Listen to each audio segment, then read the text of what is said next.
अस्सलामुअलैकुम नाजरीन, प्रोग्राम रोज़ और सेहत के साथ मैं हूं आपकी होस्ट आयशा शकूर। रोज़ाना लाहौर न्यूज़ के प्लेटफॉर्म के थ्रू हम आपके लिए स्पेशल ट्रांसमिशन लेकर आते हैं जिसमें आपकी तमाम health related, skin related queries जो होती हैं उनको हम डिस्कस करते हैं और हमारे साथ हमारे खूबसूरत से मेहमान और हेल्थ केयर एक्सपर्ट्स मौजूद होते हैं जो आपके तमाम तर मसाइल के हल करने के लिए ज़बरदस्त किस्म के टिप्स दें। आज भी हमारे साथ हमारी खूबसूरत से गेस्ट मौजूद हैं, डॉक्टर सलीमा मांझी। उन्हीं की तरफ चलते हैं। अस्सलाम वालेकुम डॉक्टर सलीमा, कैसी हैं आप? वालेकुम सलाम, मैं बिल्कुल ठीक, आप कैसी हैं? अल्हम्दुलिल्लाह, आई एम गुड। आपको देख के लग रहा है कि आपके रोजे बहुत अच्छे जा रहे हैं अभी तक। बिल्कुल, बहुत ज़बरदस्त। फिर आपने हमें भी ज़बरदस्त और अमेजिंग किस्म के टिप्स देनी है क्योंकि रोजे रख रख के अब हमें भी डिहाइड्रेशन होने लग गई है और इश्यूज हमारे स्टार्ट हो गए हैं। बिल्कुल, डेफिनेटली आज तो हम नई टॉपिक के साथ बात करेंगे। एग्जैक्टली आज का नाज़रीन हमारा टॉपिक बहुत ही इंटरेस्टिंग और बहुत ही डिफरेंट होने जा रहा है। ये एक ऐसा टॉपिक है जिस पे हमें डिस्कशन बहुत कम की जाती है। तो डॉक्टर सलीमा, आप क्या सजेस्ट करती हैं कि फ्रूट्स ज़्यादा अच्छे होते हैं या फिर फ्रेश जूसेस हम उसके रिप्लेसमेंट में ले सकते हैं? अच्छा, मैं हमेशा बात करती हूँ रॉ जो होती है ना चीज़, वो ज़्यादा न्यूट्रिशन आपको डायरेक्ट देती है। बिल्कुल। जूस के अंदर बस ये होता है कि आपके जितने भी वो कंपोनेंट्स होते हैं, मैं कहूँगी इसके जो एक रॉ फॉर्म्स होती है ना वो अलग हो जाती हैं और सिर्फ जूस बाहर आ जाता है। तो कोशिश ये करनी चाहिए कि ज़्यादा से ज़्यादा लोगों को रॉ खाना चाहिए। जितना आप रॉ खाएंगे वो डायरेक्टली आपके उसमें डिफ्यूज होगा। That is very important. ठीक है, तो हमें फ्रूट्स वैसे लेने चाहिए, जूसेस आप फिर भी कुछ चीज़ें होती है जिनके नहीं होते, इसलिए फ्रूट चार्ट बहुत हम रेकमेंड करते हैं कि उसे, क्योंकि वो आपके पास मल्टीपल फ्रूट्स का एक आ जाता है, रिप्लेनिश हो जाती है आपकी एनर्जी और डिफरेंट टेस्ट भी आता है और बहुत मज़ा भी आता है फ्रूट चाट। सबसे बेस्ट पार्ट होता है। एग्जैक्टली। अब आ जाते हैं जी, जितनी भी हमारी ब्रेस्ट फीडिंग मदर्स हैं उनको क्या करना चाहिए? अच्छा, ब्रेस्ट फीडिंग का थोड़ा सा एक लंबा एक है, मैं बताऊंगी प्रोसेस के। स्टार्ट में सबसे पहले इंपॉर्टेंट है कि बच्चा कितने माह का है, आपको ये देखना ज़रूरी है। अगर आपको लगता है बच्चा 6 माह का है तो कम्प्लीटली वो 1 to 6 मंथ्स पे ऑफकोर्स मदर्स फीड पे है। और अगर आपको ऐसा लगता है कि यू आर वेरी डिहाइड्रेटेड, आप बहुत ज़्यादा, आपको पानी की ज़रूरत है क्योंकि फीडिंग के अंदर आपका बहुत ज़्यादा जो है वाटर जा रहा होता है, तो आप खुद डिहाइड्रेट वैसे भी हो रहे होते हो, चाहे रमज़ान हो या ना हो। तो रमज़ान में तो खुसूसन तौर पे हम बताते हैं पेशेंट्स को कि आप कोशिश करें कि अपने आप को हाइड्रेटेड इतना कर लें सहरी के अंदर। जैसे मैंने फाइबर्स का इंटेक बताया, दैट रिटेन्स द वाटर। मैंने आपको बार बार बताया तुकमलंगा जो है वो क्यों मैं बता रही हूँ, तुकमलंगा के अंदर कैपेसिटी होती है कि वो ग्रेटर लेवल ऑफ वाटर को अपने अंदर जो है वो एब्जॉर्ब कर लेता है और वो पूरे दिन आपको उस जो एनर्जी है वो दे रहा होता है, वाटर भी दे रहा होता है और आपके लिए बहुत फायदेमंद होता है। हम कहते हैं वाटरमेलन आप इफ्तार में भी ले सकते हैं, सहरी में भी ले सकते हैं। फ्रूट्स, वेजिटेबल्स में क्यूकम्बर्स जैसे वाटर बहुत ज़्यादा कॉम्पोनेंट है, वो ले सकते हैं। अब ये जब उसको ये पता लग जाए पेशेंट को ब्रेस्ट फीडिंग के कि जी हाँ मैं पूरी तरह रिप्लेनिश हो गई वाटर से, देन बच्चा अगर टोटली डिपेंडेंट है मदर फीड पे तो हम उसको मना करते हैं कि आप ना रखें। अगर मदर को लगता है कि नहीं मैं रख सकती हूँ और ये मैं इस चीज़ को एबल कर सकती हूँ और मैं कोशिश कर सकती हूँ कि बच्चे को फीड के साथ, मदर्स फीड के साथ एक अलग से जो आपके पास फॉर्मूला मिल्क होता है उसको रख सकती हूँ, सब्स्टिट्यूट कर सकती हूँ, तो दैट कैन बी डन। और आप मदर दोनों चीज़ों को सब्स्टिट्यूट करते करते बच्चे को थोड़ा अपना फीड और थोड़ा सा जो है फॉर्मूला फीड देकर और उसे कम्प्लीटली उसकी नीड्स भी पूरी कर सकती है और अपना भी रिटेन रख सकती हैं वाटर। जब ये चीज़ें हो जाती हैं, बच्चा अगर 6 माह से ऊपर चला गया है तो वो द बेस्ट टाइम है, आप you are ready to fast, because वो ऑलरेडी फूड्स पे आ गया, सेमी सॉलिड्स पे आ गया, एंड राइट टाइम है कि आप अपने आप को भी जो है इफ्तार सहरी भरपूर करें। उसमें आप ये ना सोचें कि जी मैं पराठे नहीं खाऊंगी या मैं खाना नहीं खाऊंगी प्रॉपर, तो कैसे होगा? आप पूरी तरह एग, फाइबर्स और पराठे, ये it doesn't even matter, replenish करें अपने आप को भरपूर फूड से, बिकॉज वो उस टाइम पे आपके लिए एक्ट करेंगे जब आप बिल्कुल भी कुछ नहीं खा रहे होंगे, फास्टिंग टाइम में होंगे। उसके बाद जब बच्चा आपका ऑफकोर्स 6 मंथ्स का मैंने बात की, आप रख लिया आपने रोज़ा, और आप अब फूड्स के ऊपर बात करेंगे कि क्या क्या ले सकते हैं। फीडिंग मदर्स के लिए हम कहते हैं पोमीग्रेनेट, अनार का जूस बेहतरीन है, बेहतरीन। हम बहुत रिकमेंड करते हैं, इवन प्रेग्नेंट वुमेन्स के लिए भी बताते हैं हम। लेकिन जो एक आपकी ब्रेस्ट फीडिंग मदर्स होती है उसके लिए इसलिए इंपॉर्टेंट है बिकॉज वो आपके अंदर एक तो आयरन लेवल को भी लो नहीं करता। होता ये कि जब आप फास्ट करते हैं तो आपके आयरन लेवल्स भी लो हो रहे होते हैं और कंपोनेंट्स भी आपकी बॉडी से जा रहे होते हैं, तो वो राइट टाइम होता है जब आपको ग्रेटर लेवल ऑफ पोमीग्रेनेट यानी कि अनार मिल जाए जूस के फॉर्म में, या बेशक साबित खा ले। पूरा एक अनार जो है एक मदर के लिए इनफ है, तो वो लेना ज़रूरी है और वो आपकी पूरी नीड्स को कम्प्लीट करता है। और साथ साथ मैं हमेशा बताती हूँ कि जी इसके अंदर जितना दूध और जितना जैसे लस्सी मैंने बताया या कर्ड बताया, दही, इसके अलावा आपको जितना लस्सी के साथ साथ कोई पुडिंग्स ऐसी दूध वाली हैं, खीर है, उन चीज़ों का इस्तेमाल सहरी इफ्तार में रखना चाहिए। शुगर लेस करें लेकिन बाकी सारी चीज़ों का इस्तेमाल करें। जैसे मैंने बताया था आप चावल के साथ नमक भी डाल के ले सकते हैं। ऐसी चीज़ों का इस्तेमाल करें जिसमें बच्चे को डायरेक्टली आपके दूध बन भी रहा हो और डायरेक्टली आपको भी प्रोडक्शन मिल रही हो, यानी कि बच्चों के लिए भी। एक और चीज़ फाइबर फाइबर्स के अंदर पॉपकॉर्न्स होती हैं। Popcorns also promotes your feed. तो ये इंपॉर्टेंट है कि आप बेशक सहरी में अगर लेना चाहते हैं तो लें, ताकि आपका फीडिंग जो है वो चैनल पूरा प्रॉपर चल रहा हो। ठीक हो गया। और यही होता है कि आप जो मदर डायरेक्ट फीड ले रही होती हैं, अगर वो इफेक्टिव होगी, वही डायरेक्ट आपके बच्चे पर जा रही होती है, उसके लिए भी उतनी इफेक्टिव होती है। लेकिन बहुत सारी ऐसी चीज़ें होती हैं, जैसे आपने अभी कहा कि चने फाइबर होता है उसमें, तो हमें चने के इनटेक जो है वो ज़्यादा करनी चाहिए। लेकिन एट टाइम्स ये भी होता है कि अगर मदर चने खा लेती है तो उसके बाद बच्चे को उसके बाद गैस्ट्रिक इश्यूज बहुत ज़्यादा हो जाते हैं। बहुत इंपॉर्टेंट है उस टाइम पे हम कहते हैं कि अजवाइन जो होती है यूजुअली, वो अजवाइन थोड़ी सी आप चुटकी भर ले लें हाथ में और उससे ले लें खाने के बाद, बच्चे का पेट भी साफ होगा और बच्चे को कभी जैसे मैदे का या ब्लॉटिंग्स होती हैं वो फीलिंग कभी भी नहीं होगी। ठीक है। कुछ मर्तबा पेशेंट्स हमसे ज़रूर ये सवाल करते हैं कि ब्रेस्ट फीडिंग और प्रेग्नेंट वुमेन दोनों को कब अलार्मिंग है कि वो रोज़ा नहीं रख सकती, नो गो है एरिया। तो उस टाइम पे आप 3-4 चीज़ें को नोट करना ज़रूरी है। एक तो बच्चा जो है उसकी, अगर आप देखते हैं कि ग्रीन स्टूल आती है, अगर हरे रंग का कोई स्टूल वो कर रहा है, पखाना आ रहा है उसका, वो अलार्मिंग साइन है कि बच्चे को पूरी तरह दूध नहीं जा रहा, न्यूट्रिएंट्स नहीं मिल रहे हैं, कि यू शुड नॉट फास्ट। दूसरी चीज़ होती है कि अगर बच्चा अच्छा खेल कूद नहीं रहा है, आपको लगता है कि बच्चे की मूवमेंट सही नहीं हो रही है, बच्चा रिस्पॉन्सिव सही नहीं है, और बच्चे की नैपी जो है वो बहुत ज़्यादा फिल्ड नहीं है, that is the right time कि आपको रोक देना चाहिए कि बच्चा डिहाइड्रेट हो रहा है आपकी वजह से। तो वो टाइम आप, क्योंकि आप अपने आप को शायद मे भी प्रॉपर हाइड्रेट नहीं रख रहे हैं, तो एक ये रीज़न होता है कि आप ये सब चीज़ों को पर चेक रखें और वहाँ पे आप अपने आप को स्टॉप कर दें।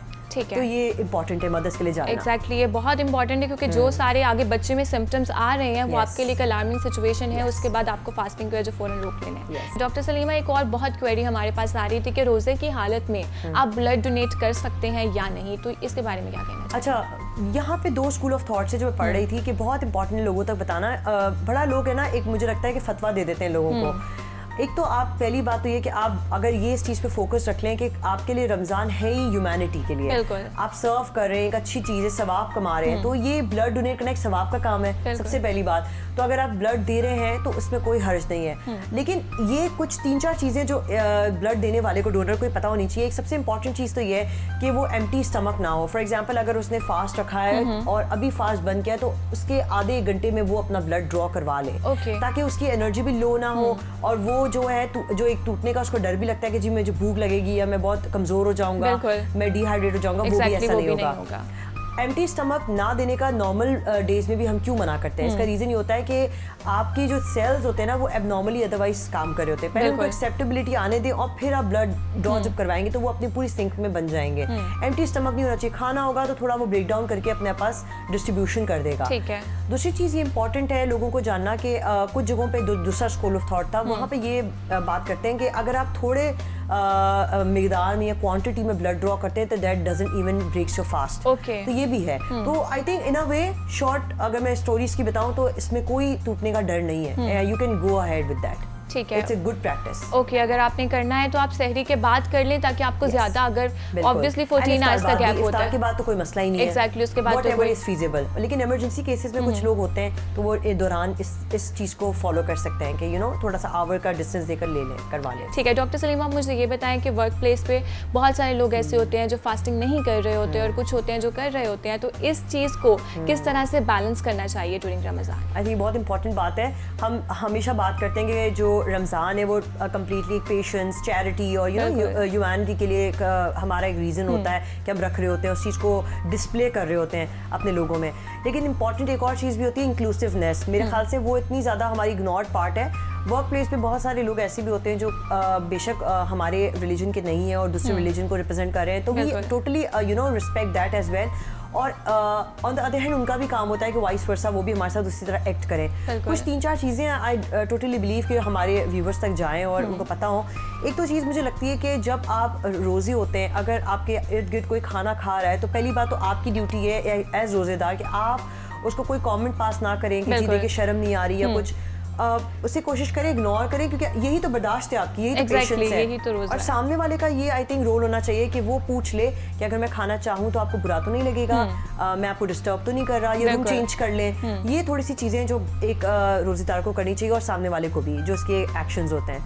दूसरी चीज़, बहुत सारे लोग इस तरह के इवेंट्स ऑर्गेनाइज करते हैं ड्यूरिंग दी रमज़ान जो कि आई थिंक एक रोजेदार के लिए बिल्कुल भी एक्सेप्टेबल नहीं है। फॉर एग्जाम्पल म्यूजिक चलना या खाने पीने का इंतजाम करना या कोई ऐसी स्पीचेस या सिंगिंग करना जो आई थिंक उस टाइम पे हमारे लिए इतना नहीं हम रिस्पेक्ट मिलती उस चीज़ से हमें, या हमारे लिए इतनी अच्छी नहीं है वो। उस दौरान सामने वाले बंदे के लिए बहुत ज़रूरी है कि वो इस चीज़ का रिस्पेक्ट करे, उसके रिलीजन को पूरी तरह एक राइट्स दे। आपको पता है एक मज़े की बात मैं देख रही थी रिसर्च में कि यूके के अंदर बहुत सारे लोग जो हैं अभी वर्क प्लेस पे इतनी अच्छी उन्होंने एक प्रैक्टिस की है कि अगर 6-6 घंटे के बाद आपको 20 मिनट्स का ब्रेक लेना है, सोना है या खाना है या जो भी आपको रेस्ट करना है, अगर रोजेदार है तो आप रेस्ट कर सकते हैं और स्लीप कर सकते हैं, नमाज पढ़ सकते हैं, कुरान पढ़ सकते हैं। तो उन्होंने ये रूल कर दिया कि मैक्सिमम जो 6 आवर्स बाद 20 मिनट्स बाद आप ब्रेक ले लें, बिकॉज यूजुअली हमारे ब्रेक्स होते हैं क्योंकि रोजे में हमारे ब्रेक्स खत्म हो जाते हैं, तो वी आर वेरी ड्रेन्ड। तो ये वर्क प्लेस पे बहुत इंपॉर्टेंट है कि हम किस तरह इंक्लूसिवनेस फील करा सकते हैं कि लोगों को जो रोजेदार है उनको ब्रेक्स दें ताकि वो थोड़ा रेस्ट कर लें, थोड़ी सी कुरान पढ़ लें या थोड़ा नमाज पढ़ लें या थोड़ा एक अपने आप को वेंट टाइम दे दें। तो ये इंपॉर्टेंट है कि हम इस चीज़ का भी ख्याल रखें कि वर्क प्लेस पे इंक्लूसिवनेस कितनी इंपॉर्टेंट है जो हम इग्नोर कर जाते हैं। बिल्कुल, एंड इट्स वेरी इंपॉर्टेंट आपको स्पेसिफिकली कुछ टाइम नहीं, एटलीस्ट जैसा कि अभी आपने बताया यूके की रिसर्च का 15 to 20 मिनट्स सेपरेटली मिलने चाहिए, बहुत ज़रूरी होते हैं। आप उसमें हल्की से रेस्ट भी कर सकते हैं। और वर्क प्लेस पे इंपॉर्टेंट भी है कि आपका बॉस हो या इवन घर में भी अगर आप प्रेग्नेंट है या वर्किंग वुमेन है जो भी है, अगर आपको लगता है ब्रेस्ट फीडिंग मदर है, तो मेक श्योर कि आप थोड़ा हैवी या बहुत ज़्यादा लेबोरियस वर्क में ना जाए, चाहे वो वर्क प्लेस चाहे वो घर हो, क्योंकि उससे ज़्यादा आपके वीकनेस होने के भी चांसेस होते हैं। ठीक है डॉक्टर सलीमा, मुझे ये बताएं कि रोज़ा हम रखते हैं, 14 आवर्स का गैप आता है, ऑब्वियसली सुन्नत भी है, हमें बहुत सवाब मिलते हैं, उसके अलावा हमारी बॉडी के लिए कितना इफेक्टिव होता है और क्या बेनिफिट्स होते हैं? आपको पता है ना, यूजुअली हम कितना ज़्यादा ओवर ईटिंग करते हैं, हम सब सेडेंटरी लाइफस्टाइल के अंदर है। रोज़ा मेरे ख्याल से एक जो आजकल ट्रेंड भी है और बहुत लोग फैशन भी समझते हैं इसको, इंटरमीडिएट फास्टिंग। बिल्कुल, अल्लाह ताला की तरफ से तो इतने सालों पहले ही हमें मिल चुकी थी, तो ये तो इतनी अच्छी चीज़ है कि इसके अंदर आपकी जो नॉर्मली आपके पास अगर ग्लूकोज बॉडी में नहीं होता तो वो आपकी जो बॉडी के अंदर फैट्स है, कार्बोहाइड्रेट्स है, उसके थ्रू जो है वो उसको ब्रेक डाउन करके आपको बॉडी में दे रहा होता है एनर्जी। तो आप सोचते हैं आपके जो रिटेन रिजर्वॉयर्स थे जो आपको फैटनिंग करा रहे थे वो एक्चुअली निकल गए और वो ब्रेक डाउन हो गए, तो आप वेट लॉस की तरफ कितनी अच्छी तरह गुजरे हैं। तो एक तो वेट लॉस है, एक आपकी सर्काडियन रिदम को लेते हुए चल रहा है ये एक फास्टिंग का एक लम्हा जिसमें ऐसा हो रहा है कि आपको ज्यादा बर्नआउट भी नहीं हो रहा, आपके टॉक्सिन्स भी बाहर जा रहे हैं, आपका स्ट्रेस भी लेस हो रहा है, माइल्ड है। अगर आप बहुत एक्सेसिव स्ट्रेस में थे आप लेस या माइल्ड की तरफ जा रहे हैं, तो ये नॉर्मली अल्लाह ताला की तरफ से वेट लॉस का भी मिल रहा है लोगों को, डिटॉक्सिफिकेशन भी है, साथ साथ आपके स्ट्रेस लेवल, मेटाबॉलिक जो बर्डन होते हैं कि जी बहुत ज्यादा खाने के बाद आपके बर्डन्स आ जाते हैं लिवर्स पे, वो बहुत ज्यादा होते हैं, एग्जैजरेटेड होते हैं। इसमें आपकी नॉर्मल एनाबॉलिज्म कैटाबॉलिज्म एनर्जी होती है कि टूटना और बनना आहिस्ते आहिस्ते चल रहा होता है, पेट को भी थोड़ा सुकून मिलता है। बहुत सारे लोग ये गलत प्रैक्टिस करते हैं, मैंने देखा है कि रात को ओवर ईटिंग करते हैं, late night snacking is the worst, यानी कि आपके पूरे सिस्टम सो रहे होते हैं और आप पेट को जगा रहे होते हैं। आप पेट को जगाते हैं कि जी अभी मेरा काम करो, मेरा ब्रेक डाउन करो, तो आपका पेट तो जागा हुआ है पूरी रात, तो आपने तो उसको एग्जैजरेट ही कर दिया। तो it is very important to know कि late night snacking should not be done. और रमजान ऐसा टाइम है कि आपकी फौरन से सहरी के बाद इतनी लंबी फास्टिंग होती है कि आपकी सब चीज़ें ब्रेक डाउन हो जाती हैं। एग्जैक्टली, और ये बहुत इंपॉर्टेंट बात हमने किया। मोस्टली जब रमज़ान नहीं होता तो यही कहा जाता है कि 8 या 9 PM तक आप अपना डिनर कर लें, लेकिन रोज़े की हालत में हम इफ्तारी के बाद थ्रू आउट सहरी तक जाग रहे होते हैं और उस टाइम पे हम कॉन्टिन्यूसली कुछ ना कुछ मंचिंग करते रहते हैं, तो वो कितना हार्मफुल हो सकता है? इंटरमीडिएट फास्टिंग में यूजुअली 8 to 10 आवर्स का ही लोग करते हैं। अगर 10 AM पे अपना मील फर्स्ट खत्म किया तो 6 PM पे वो लोग स्टार्ट कर लेते हैं। तो हमारे पास तो माशाल्लाह से इससे भी अच्छा लंबा हमें फास्टिंग मिल गई है। इससे ये होता है कि हमारी सर्काडियन रिदम जो नींद की क्लॉक होती है, स्लीप क्लॉक होती है, उसके साथ हम अलाइंड हो जाते हैं कि हम उठे हैं तो हमारा पेट भी काम करना शुरू कर रहा है और सोए हैं तो सो रहा है वो साथ साथ। तो ये इस तरह इम्पॉर्टेंट है जानना कि जी आप रोज़े को सिर्फ ये ना समझे कि आप पे कोई एक बड़ा कोई एक चीज़ हावी है। It is so blessful thing जो हमारे रिलीजन को एक ब्लेस की गई है। तो इसका एक ऑल्टरनेट यही है कि लोग जब बहुत ज़्यादा ओवर ईटिंग करते हैं, कुछ तो हम ये रिकमेंड करते हैं कि आप सिर्फ ये चीज़ ना सोचें कि रोज़े के इसके साथ हैबिट्स को कंटिन्यू रखें। रोज़ा खत्म हो गया उसके बाद भी आप इस चीज़ को कंटिन्यू रख सकते हैं। इट इज और आपको कुछ प्रॉब्लम भी नहीं होगी, आप यूज्ड टू हो जाएंगे। एग्जैक्टली, और अभी तो उस तरह से स्टार्ट है, Aahista Aahista used to body हो जाती है सहरी में जागने की या इफ्तार में जागने की, अपनी डाइट को बेहतर रखने की। एक बिग आपको क्या लगता है कि कौन सी ऐसी इंग्रेडिएंट, चाय जैसे हमने कैफीन की बात की कि वो बहुत हार्मफुल है, इसके अलावा प्रेग्नेंट वुमेन के लिए और क्या हार्मफुल चीज़ हो सकती है? प्रेग्नेंट वुमेन के लिए हम यूजुअली कहते हैं कि पपाया बिल्कुल भी आपने नहीं देना। यूजुअली लोग फ्रूट चाट में डालते लगाते हैं तो हम रेकमेंड नहीं करते, बिकॉज वो आपकी कोलेस्ट्रॉल जो आपकी होती है पेट के अंदर की जो लेयर्स होती है उसको बर्न करता है। It is good for weight loss purpose, but it is not recommended in pregnant women's. तो हम हमेशा से कहते हैं कि जी मेक श्योर करना है कि आपने इन चीज़ों का इस्तेमाल नहीं करना जो बिल्कुल ही आपको मना है। कुछ पेशेंट्स होते हैं जिसमें बहुत मेडिकेशंस डिपेंडेंट होते हैं, प्रेग्नेंट भी या ब्रेस्ट फीडिंग या नॉर्मल कोई भी बीमारी के लिए, उन पे वाजिब नहीं है रोज़ा रखना। वो अगर अपनी मेडिकेशन को नहीं रख सक रहे हैं प्रॉपरली एक सिस्टम के थ्रू, तो हम उनको कहते हैं ज़रूर कि जी आप रोज़ा जो है वो बेशक नहीं रखें। आप कुरान पढ़ सकते हैं, आप नमाज पढ़ सकते हैं, आप हैबिट्स में अच्छी हो सकते हैं, आप उन तमाम चीज़ों को कैरी करें।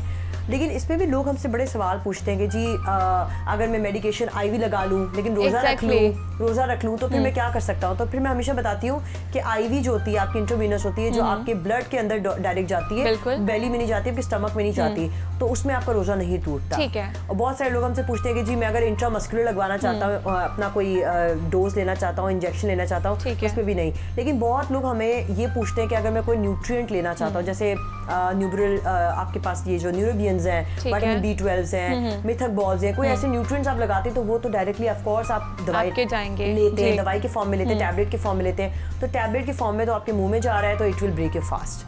तो intravenous and IM is safest of all, but जो आपके ओरली होते हैं वो आपका तोड़ देते हैं। ठीक है, जितनी हमारी ओरल मेडिसिन हैं वो हम सहरी या इफ्तार में लें, या अगर उसके अलावा किसी टाइमिंग्स में बहुत इंपॉर्टेंट है तो उसके लिए आप रोजा मत रखें। आप रोजा अपने बाद में भी आपको अलाउड है। बहुत सारे लोग इनहेलर्स भी होते हैं, अस्थमा के पेशेंट्स होते हैं, ये भी सवाल आते हैं हमारे पास, तो वो भी सेफ है। अच्छा, दैट्स वेरी इंपॉर्टेंट, क्योंकि मोस्टली लोगों को अस्थमा का इशू होता है और यही कंसर्न होता है कि हम इनहेलर यूज कर सकते हैं या नहीं, तो इट्स सेफ ड्यूरिंग रमजान। चलें जी, thank you so much doctor Saleema for giving us your time, it was lovely talking to you. Viewers, उम्मीद करती हूँ आपको भी बहुत ज़्यादा इन्फॉर्मेशन मिली होगी आज के एपिसोड से। इसके अलावा आपकी जो भी क्वेरीज हैं और जो भी हेल्थ रिलेटेड कंसर्न है वो हमारे साथ जरूर शेयर कीजिएगा। इसी के साथ साथ रोज़ और सेहत से मुझे दीजिए इजाज़त। अल्लाह हाफ़िज़।